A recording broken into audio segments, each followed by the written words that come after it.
Dracula by Bram Stoker. Chapter 13. Dr. Seward's Diary continued. The funeral was arranged for the next succeeding day, so that Lucy and her mother might be buried together. I attended to all the ghastly formalities, and the urbane undertaker proved that his staff were afflicted, or blessed, with something of his own obsequious suavity. Even the woman who performed the last offices for the dead remarked to me, in a confidential, brother professional way, when she had come out of the death chamber. "She makes a very beautiful corpse, sir. It's quite a privilege to attend on her. It's not too much to say that she will do credit to our establishment." I noticed that Van Helsing never kept far away. This was possible from the disordered state of things in the household. There were no relatives at hand, and as Arthur had to be back the next day to attend his father's funeral, we were unable to notify anyone who should have been bidden. Under the circumstances, Van Helsing and I took it upon ourselves to examine papers, etc. He insisted upon looking over Lucy's papers himself. I asked him why, for I feared that he, being a foreigner, might not be quite aware of English legal requirements, and so might in ignorance make some unnecessary trouble. He answered me, I know. You forget that I am a lawyer as well as a doctor, but this is not altogether for the law. You knew that when you avoided the coroner. I have more than him to avoid. There may be papers more, such as this."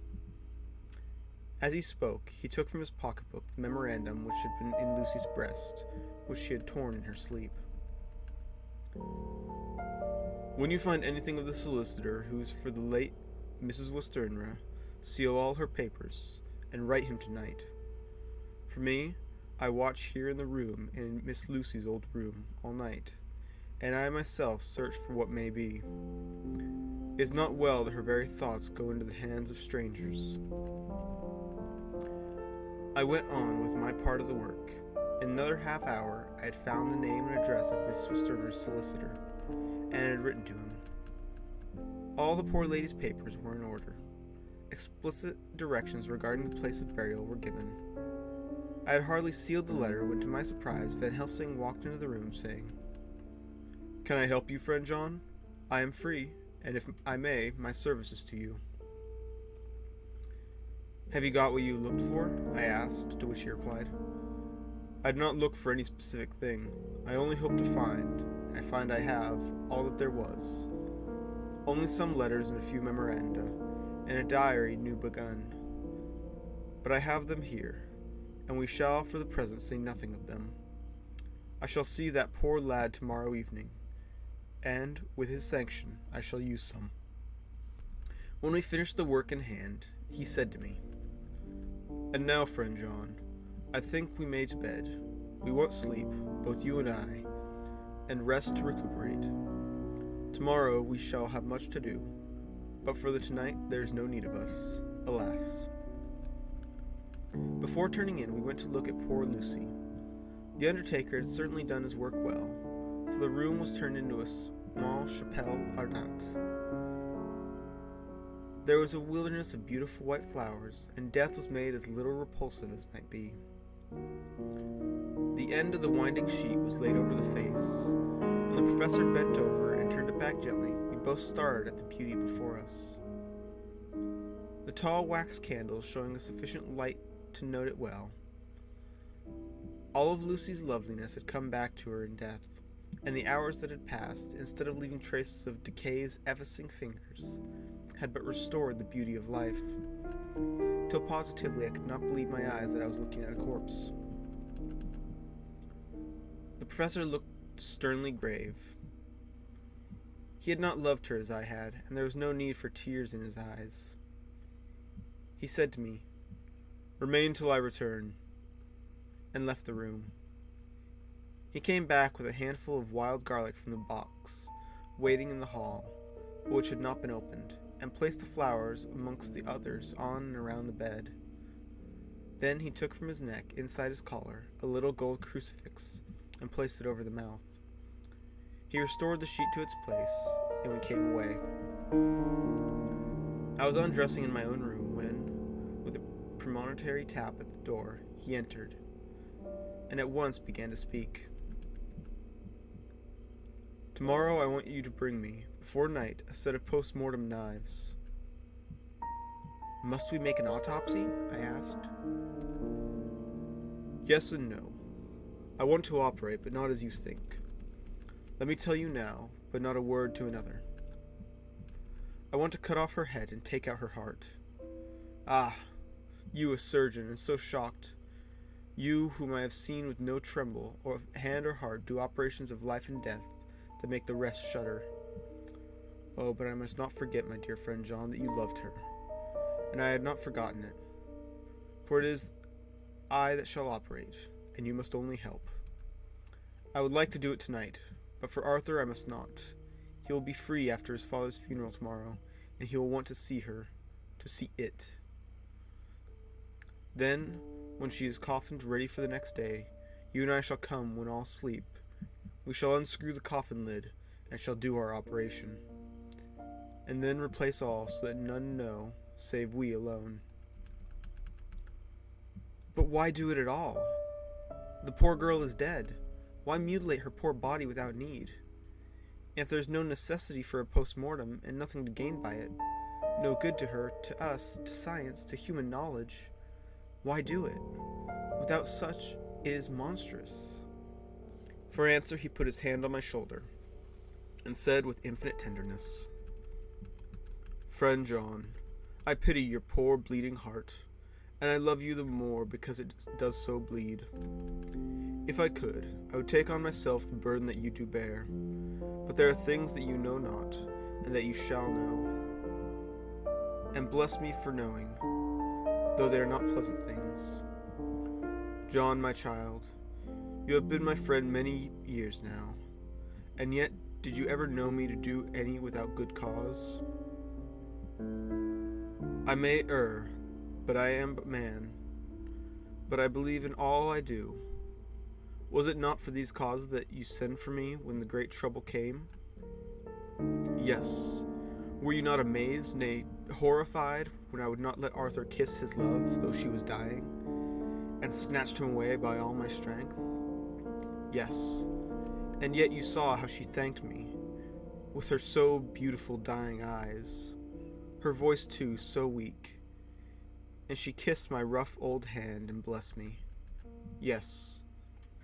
And did you not hear me swear promise to her, that so she closed her eyes grateful? Yes. Well, I have good reason now for all I want to do. You have for many years trust me. You have believed me weeks past, when there be things so strange that you might have well doubt. Believe me yet a little, friend John. If you trust me not, then I must tell what I think, and that is not perhaps well. And if I work, as work I shall, no matter trust or no trust, without my friend trust in me, I work with heavy heart and feel, oh, so lonely, when I want all help and courage that may be. He paused a moment, and went on solemnly. Friend John, there are strange and terrible days before us. Let us not be two but one, so it work to a good end. Will you not have faith in me? I took his hand and promised him. I held my door open as he went away, and watched him go into his room and close the door. As I stood without, moving, I saw one of the maids pass silently along the passage. She had her back towards me, so she did not see me, and go into the room where Lucy lay. The sight touched me. Devotion is so rare, and we are so grateful to those who show it unasked to those we love. Here was a poor girl putting aside the terrors which she naturally had of death, to go watch alone by the bier of the mistress whom she loved, so that the poor clay might not be lonely till laid to eternal rest. I must have slept long and soundly, for it was broad daylight when Van Helsing waked me by coming into my room. He came over to my bedside and said, You need not trouble about the knives. We shall not do it. Why not? I asked, for the solemnity of the night before had greatly impressed me. Because, he said sternly, it is too late, or too early. See? Here he held up the little golden crucifix. This was stolen in the night. How stolen? I asked in wonder, since you have it now. Because I get it back from the worthless wretch who stole it, from the woman who robbed the dead and the living. Her punishment will surely come, but not through me. She knew not altogether what she did, and thus unknowing she only stole. Now we must wait. We went away on the word, leaving me with a new mystery to think of, a new puzzle to grapple with. The forenoon was a dreary time, but at noon the solicitor came. Mr. Markhand, of Holman's Sons Markin Litterdale. He was very genial and very appreciative of what we had done, and took off our hands all cares as to details. During lunch, he told us that Mrs. Westenra had for some time expected sudden death from her heart, and had put her affairs in absolute order. He informed us that, with the exception of a certain entailed property of Lucy's father, which now, in default of direct issue, went back to the distant branch of the family, the whole estate, real and personal, was left absolutely to Arthur Holmwood. When he had told us so much, he went on. Frankly, we did our best to prevent such a testamentary disposition, and pointed out certain contingencies that might leave her daughter either penniless or not so free as she might be to act regarding a matrimonial alliance. Indeed, we pressed the matter so far that we almost came into collision, for she asked us if we were or were not prepared to carry out her wishes. Of course, we had no alternative but to accept. We were right in principle, and 99 times out of 100 we should have proved, by the logical events, the accuracy of our judgment. Frankly, however, I must admit that in this case any other form of disposition would have rendered impossible the carrying out of her wishes. For by her predeceasing her daughter, the latter would have come into possession of the property, and even had she only survived her mother by 5 minutes, her property would, in case there were no will, and a will was a practical impossibility in such a case, have been treated at her decease as under intestacy. In which case, Lord Godalming, though so a dear friend, would have had no claim in the world, and the inheritors, being remote, would not be likely to abandon their just rights. For sentimental reasons regarding an entire stranger, I assure you, my dear sirs, I am rejoiced at the result, and perfectly rejoiced. He was a good fellow, but his rejoicing at one little part, in which he was officially interested, of so great a tragedy, was an object lesson in the limitations of sympathetic understanding. He did not remain long, but said he would look in later in the day and see Lord Godalming. His coming, however, had been a certain comfort to us, since it assured us that we should not have to dread hostile criticism as to any of our acts. Arthur was expected at 5 o'clock, so little before that time we visited the death chamber, and it was so in very truth, for now mother and daughter lay in it. The undertaker, true to his craft, had made the best display he could of his goods, and there was a mortuary air about the place that lowered our spirits at once. Van Helsing ordered a former arrangement to be adhered to, explaining that, as Lord Godalming was coming very soon, it would be less harrowing to his feelings to see all that was left of his fiancée quite alone. The undertaker seemed shocked at his own stupidity and exerted himself to restore things to condition in which we left them the night before. So when Arthur came, such shocks to his feelings as we could avoid were saved. Poor fellow. He looked desperately sad and broken. Even his stalwart manhood seemed to have shrunk somewhat under the strain of his much-tired emotions. He had, I knew, been very genuinely and devotedly attached to his father, and to lose him, and at such a time, was a bitter blow to him. With me he was warm as ever, and Van Helsing he was sweetly courteous. But I could not help seeing that there was some constraint with him. The professor noticed it too, and motioned me to bring him upstairs. I did so, and left him at the door of the room, as I felt he would like to be quite alone with her. But he took my arm and led me in, saying huskily, "You loved her too, old fellow."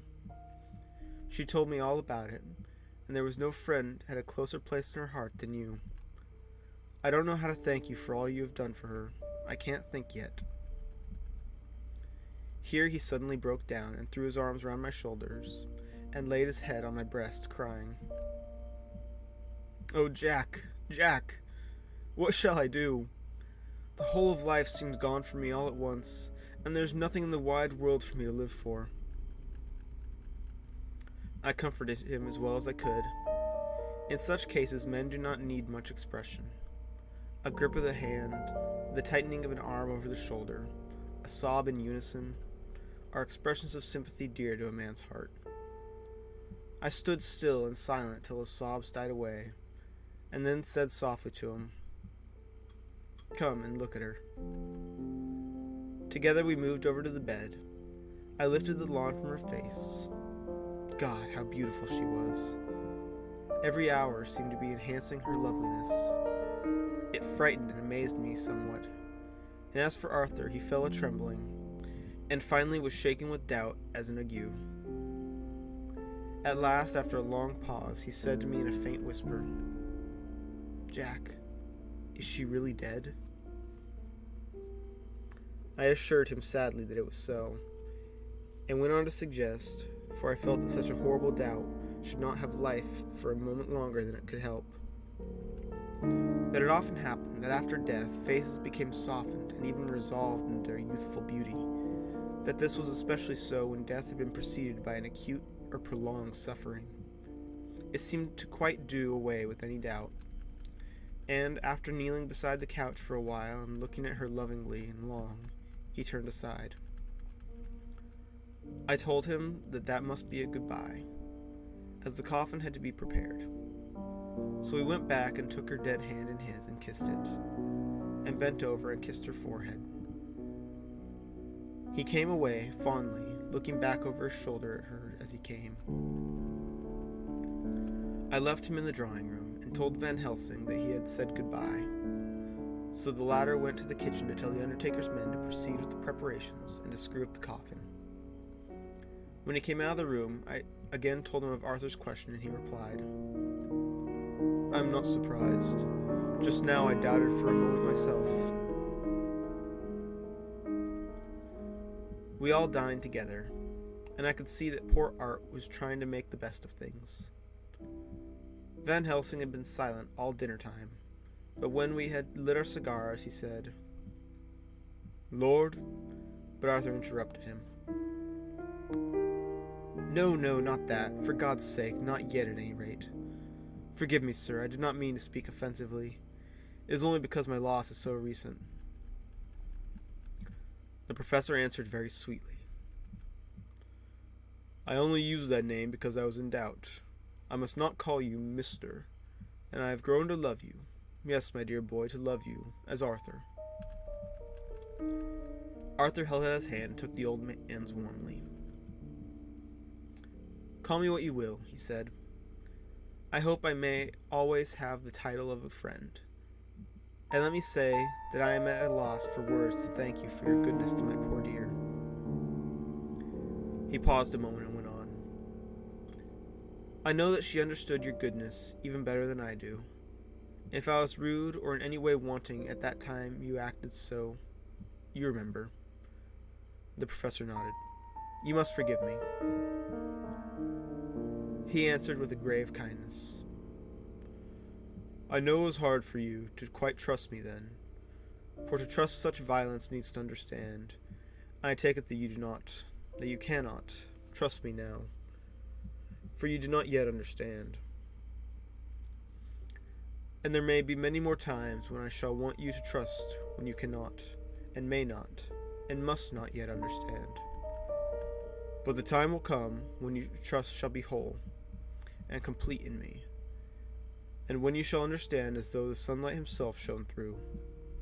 Then you shall bless me from the first to last of your own sake, and for the sake of others, and for her dear sake to whom I swore to protect." "And indeed, sir," said Arthur warmly, "I shall in all ways trust you. I know and believe you have a very noble heart, and you are Jack's friend, and you are hers. You shall do what you like." The professor cleared his throat a couple times as though about to speak, and finally said, "May I ask you something now?" "Certainly." "You know that Mrs. Westerner left you all her property?" "No, poor dear, I never thought of it." "And as it is all yours, you have the right to deal with it as you will. I want you to give me permission to read all Miss Lucy's papers and letters. Believe me, it is no idle curiosity. I have a motive of which, be sure, she would have approved. I have them all here. I took them before we knew that it was all yours, so that no strange hand might touch them, no strange eye look through her words into her soul. I shall keep them if I may. Even you may not see them yet, but I shall keep them safe. No word shall be lost, and in the good time I shall give them back to you. It's a hard thing I ask, but you will do it, will you not, for Lucy's sake?" Arthur spoke out heartily, like his old self. "Dr. Van Helsing, you may do what you will. I feel that in saying this I am doing what my dear one would have approved. I shall not trouble you with questions till the time comes." The old professor stood up as he said solemnly, "And you are right. There will be pain for us all, but it will not be all pain. Nor will this pain be the last. We and you too, you most of all, dear boy, will have to pass through the bitter water before we reach the sweet. But we must be brave of heart and unselfish, and do our duty, and all will be well." I slept on a sofa in Arthur's room that night. Van Helsing did not go to bed at all. He went to and fro as if patrolling the house, and was never out of sight of the room where Lucy lay in her coffin, strewn with the wild garlic flowers, which sent, through the odor of lily and rose, a heavy, overpowering smell into the night. Mina Harker's Journal, September 22nd. In the train to Exeter, Jonathan sleeping. It seems only yesterday that the last entry was made, and yet how much between then, in Whitby, and all the world before me. Jonathan away and no news of him, and now married to Jonathan. Jonathan a solicitor, a partner, rich, master of his business.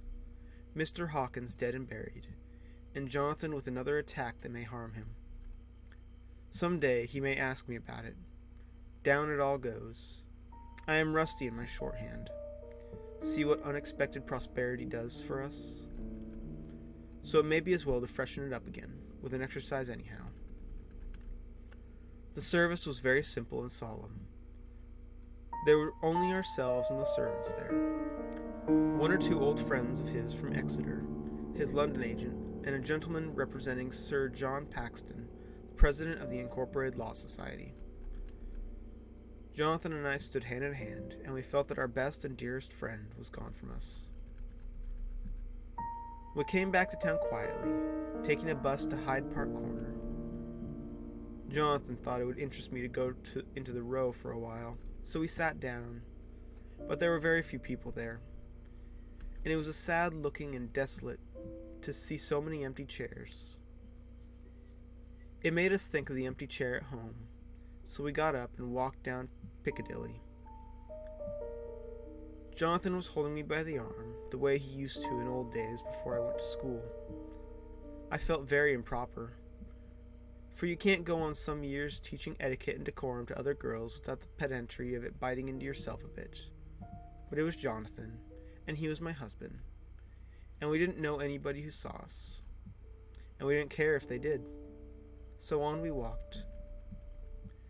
I was looking at a very beautiful girl, in a big cartwheel hat, sitting on a Victoria outside Giuliano's, when I felt Jonathan clutch my arm so tight that he hurt me, and he said under his breath, "My God!" I am always anxious about Jonathan, for I fear that some nervous fit may upset him again, so I turned to him quickly and asked him what it was that disturbed him. He was very pale, and his eyes seemed bulging out as if, half in terror and half in amazement, he gazed at a tall, thin man with a beaky nose and a black mustache and pointed beard, who was also observing the pretty girl. He was looking at her so hard that he did not see either of us, and so I had a good view of him. His face was not a good face. It was hard and cruel and sensual, and his big white teeth, that looked all the whiter because his lips were so red, were pointed like an animal's. Jonathan kept staring at him, till I was afraid he would notice. I feared he might take it ill. He looked so fierce and nasty. I asked Jonathan why he was disturbed, and he answered, evidently thinking that I knew as much about it as he did. "Do you see who it is?"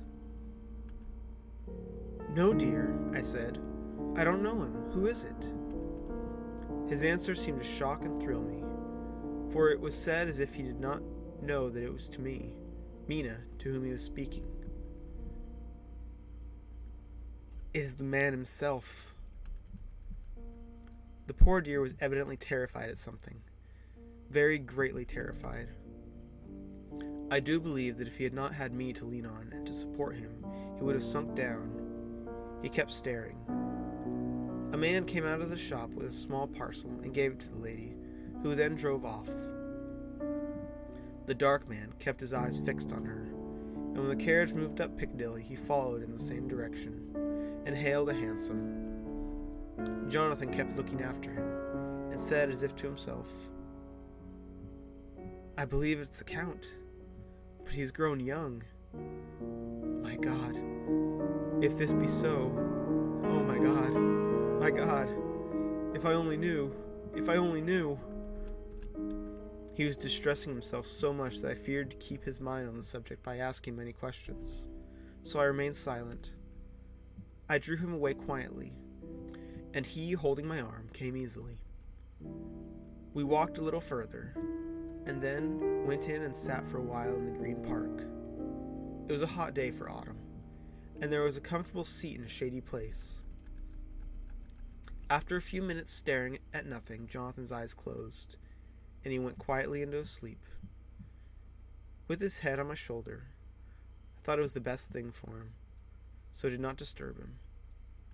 In about 20 minutes he woke up and said to me quite cheerfully, "Why, Mina, have I been asleep? Oh, do forgive me for being so rude. Come, and we'll have a cup of tea somewhere." He had evidently forgotten all about the dark stranger, as in his illness he had forgotten all that this episode had reminded him of. I don't like this lapsing into forgetfulness. It may make or continue some injury to the brain. I must not ask him, for fear I shall do more harm than good. But I must somehow learn the facts of his journey abroad. The time has come, I fear, when I must open the parcel and know what is written. Oh, Jonathan, you will, I know, forgive me if I do wrong, but it is for your own dear sake. Later. A sad homecoming in every way. The house empty of the dear soul who was so good to us. Jonathan still pale and dizzy under a slight relapse of his malady, and now a telegram from Van Helsing, whoever he may be. "You will be grieved to hear that Mrs. Westenra died 5 days ago, and that Lucy died the day before yesterday. They were both buried today." Oh, what a wealth of sorrow in a few words. Poor Mrs. Westenra, poor Lucy, gone, gone, never to return to us. And poor Arthur, to have lost such sweetness out of his life. God help us to bear all our troubles. Dr. Seward's Diary, September 22nd. It is all over. Arthur has gone back to Ring, and has taken Quincy Morris with him. What a fine fellow is Quincy. I believe in my heart of hearts he suffered as much about Lucy's death as any of us, but he bore himself through it like a moral Viking. If America can go on breeding men like that, she will be a power in the world indeed. Van Helsing is lying down, having a rest preparatory to his journey. He goes over to Amsterdam tonight, but says he returns tomorrow night, that he only wants to make some arrangements, which can only be made personally. He is to stop with me then, if he can. He says he has work to do in London, which may take him some time. Poor old fellow. I hear that the strain of the past week has broken down even his iron strength. All the time of the burial he was, I could see, putting some terrible restraint on himself. When it was all over, we were standing beside Arthur, who, poor fellow, was speaking of his part in the operation where his blood had been transfused to his Lucy's veins. I could see Van Helsing's face grow white and purple by turns. Arthur was saying that he felt since then as if they two had been really married, and that she was his wife in the sight of God. None of us said a word of the other operations, and none of us ever shall. Arthur and Quincy went away together to the station, and Van Helsing and I came on here.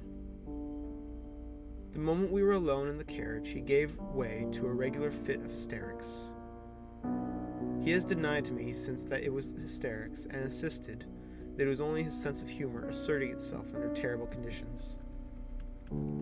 He laughed till he cried, and I had to draw down the blinds lest anyone should see us and misjudge. And then he cried, till he laughed again, and laughed and cried together, just as a woman does. I tried to be stern with him, as one is to a woman under circumstances, but it had no effect. Men and women are so different in manifestations of nervous strength and weakness. Then, when his face grew grave and stern again, I asked him why his mirth, and why at such a time. His reply was in a way characteristic of him, for it was logical and forceful and mysterious. He said, "Ah, you don't comprehend, friend John. Do not think that I am not sad, though I laugh. See, I have cried even when the laugh did choke me. But no more think that I am all sorry when I cry. For the laugh he come just the same. Keep it always with you, that laughter who knock at your door and say, 'May I come in?' is not the true laughter. No, he is a king, and he come when and how he like. He asks no person. He choose no time of suitability. He say, 'I am here.' Behold, an example I grieve my heart out for that so young sweet girl. I give my blood for her, though I am old and worn. I give my time, my skill, my sleep. I let my other sufferers want that so she may have all. And yet I can laugh at her very grave. Laugh when the clay from the spade of the sexton drop upon her coffin and say thud thud to my heart, till it send back the blood from my cheek. My heart bleed for that poor boy, that dear poor boy. So of the age of mine own boy, had I been so blessed that he live, and with his hair and eyes the same. There you know now why I love him so. And yet, when he says things that touch my husband's heart to the quick, and make my father heart yearn to him as to no other man, not even to you, friend John, for we are more level in experiences than father and son. Yet even at such moment, King laugh, he come to me, and shout and bellow in my ear, 'Here I am, here I am,' till the blood come dance back and bring some of the sunshine that he would carry with him to my cheek. Oh, friend John, it is a strange world, a sad world, a world full of miseries and woes and troubles. And yet, when King laugh come, he make them all dance to the tune he play. Bleeding hearts and dry bones to churchyard, and tears that burn as they fall, all dance together to the music that he make with that smileless mouth of him. And believe me, friend John, that he is good to come, and kind. Ah, we men and women are like ropes drawn tight with strain that pull us different ways. Then tears come, and like the rain on the ropes, they brace us up until perhaps the strain become too great and we break. But King laugh he come like the sunshine, and he ease us off the strain again, and we bear to go on with our labor, what it may be. I did not like to wound him by pretending not to see his idea, But as I did not yet understand the cause of his laughter, I asked him. As he answered me, his face grew stern. He said in quite a different tone, "Oh, it was the grim irony of it all. This so lovely lady, garlanded with the flowers, that looked so fair as life, till one by one we wondered if she were truly dead. She laid in that fine marble house, in that lonely churchyard where rest so many of her kin, laid there with the mother who loved her, and whom she loved, and that sacred bell going toll, toll, toll, so sad and slow, and those holy men with the white garments of the angel pretending to read books, and yet all the time their eyes never on the page, and all of us with bowed head, and all for what? She is dead, so, is it not?" "Well, for the life of me, Professor," I said, "I can't see anything to laugh about at all in it." "Why, your explanation makes it a harder puzzle than before. But even if the burial service was comic, what about poor Art and his trouble? Why, his heart is simply breaking." "Just so. Said he not that the transfusion of his blood to her veins had made her truly his bride?" "Yes, and it was a sweet and comforting idea for him." "Quite so, but there was a difficulty, friend John. If so that, then what about the others?" "Oh, then this so sweet maid is a polyandrist? And me with my poor wife dead to me, but alive by church's law, though no wits all gone. Even I, who am faithful husband to this now no wife, am bigamist?" "I don't see where the joke comes in there either," I said, and I did not feel particularly pleased with him for saying these things. He laid his hand on my arm and said, "Friend John, forgive me if I pain. I showed not my feelings to others when it would wound, but only to you, my old friend, whom I can trust. If you could have looked into my very heart then, when I want to laugh, if you could have done so when the laugh arrived, if you could do so now when King Laugh has packed up his crown, and all that is to him, for he go far, far away from me, and for a long time, maybe you would perhaps pity me the most of all." I was touched by the tenderness of his tone and asked why. "Because I know. And now we are all scattered, and for a long day loneliness will sit over our roofs with brooding wings. Lucy lies in the tomb of her kin, a lordly death house in a lonely churchyard, away from the teeming London, where the air is fresh and the sun rises over Hampstead Hill, and where flowers grow of their own accord. So I can finish this diary, and God only knows if I shall ever begin another. If I do, or if I even open this again, it will be to deal with different people and different themes. For here at the end, where the romance of my life is told, ere I go to take up the thread of my life work, I say sadly and without hope, Finis."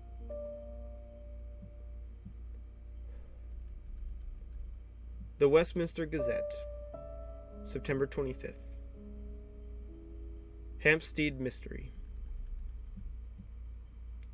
The neighborhood of Hampstead is just at present exercised with a series of events which seem to run on lines parallel to those of what was known as the writer of the headlines as the Kensington Horror, or the Stabbing Woman, or the Woman in Black.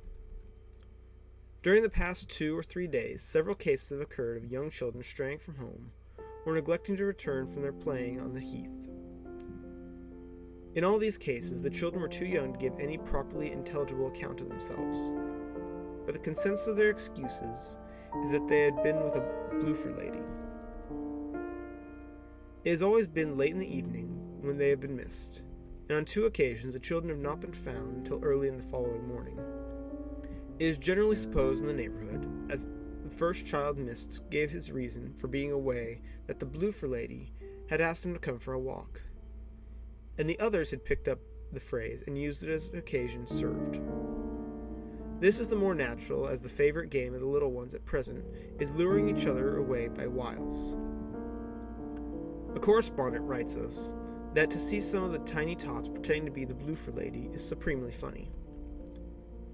Some of our caricaturists might, he says, take a lesson in the irony of grotesque by comparing the reality and the picture. It is only in accordance with the general principle of human nature that the Bloofer Lady should be the popular role at these al fresco performances. Our correspondent naively says that even Ellen Terry could not be so winningly attractive as some of these grubby-faced little children pretend, and even imagine themselves to be. There is, however, possibly a serious side to the question. For some of the children, indeed, all who have been missed at night, have been slightly torn or wounded in the throat. The wounds seem such as might be made by a rat or small dog, and although not much importance individually, would tend to show that whatever animal inflicts them has had a system of method of its own. The police of the division have been instructed to keep a sharp lookout for straying children, especially when very young, in and around Hampstead Heath, and for any stray dog which may be about. Westminster Gazette, 25th of September. Extra Special. The Hampstead Horror. Another child injured. The Bloofer Lady. We have just received intelligence that another child, missed last night, was only discovered late in the morning under a furze bush at the Shooter's Hill side of Hampstead Heath, which is, perhaps, less frequented than the other parts. It has the same tiny wound in the throat that has been noticed in other cases. It was terribly weak and looked quite emaciated. It, too, when partially restored, had the common story to tell of being lured away by the Bloofer Lady.